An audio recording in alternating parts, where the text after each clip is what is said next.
सुंदरग्राम के बारे में कहते हैं कि यह गांव कभी बहुत सुंदर और शांत था, लेकिन एक रात ने सब कुछ बदल दिया। गांव के किनारे एक पुराना खंडर था जिसमें कोई नहीं जाता था। गांव के बुजुर्ग कहते थे कि उस खंडर में कुछ ऐसी चीजें हैं जो इंसानों के बस की नहीं, लेकिन नए जमाने के लोग इन बातों को मजाक समझते थे। मोहित, जो शहर से गांव अपने दोस्तों के साथ घूमने आया था, उन्हीं लोगों में से एक था। एक रात जब उसके दोस्त सो रहे थे, मोहित ने डर के सारे किस्सों को झूठ साबित करने के लिए खंडर जाने का फैसला किया। टॉर्च लेकर वह खंडर की तरफ निकल पड़ा। रात अंधेरी थी और हवा में अजीब सी खामोशी थी। जैसे ही मोहित खंडर के पास पहुंचा, उसने देखा कि दरवाजा खुला था, जैसे कोई उसका इंतजार कर रहा हो। अंदर से एक ठंडी हवा का झोंका उसके चेहरे तक आया और साथ ही एक हल्की सी आवाज, आ जाओ, तुम्हारी राह देखी जा रही थी। मोहित ने सोचा कि यह उसका वहम होगा, लेकिन उसका दिल तेज धड़क रहा था। उसने हिम्मत करके खंडर के अंदर कदम रखा।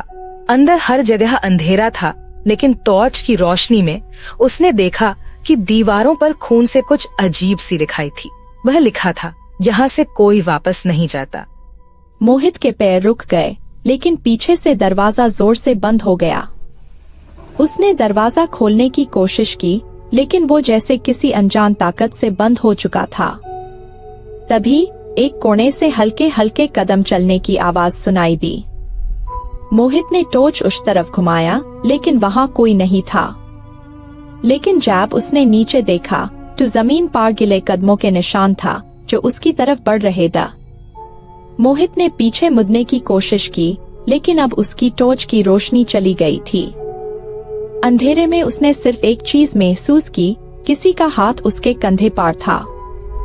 उसके कण के पास एक साथ सांस ली गई और एक आवाज आई, तुमने यहाँ कदम रखा है, अब तुम यही रहोगे। मोहित चिल्लाया, लेकिन उसकी आवाज घर के अंदर हाई दब गई। सुबह तक गांव वेल खंडार के पास गए, लेकिन मोहित का कोई पता नहीं था। सिर्फ दरवाजे पर एक नई लिखाई थी, एक और आत्मा सुंदरग्राम का हिस्सा बन गई।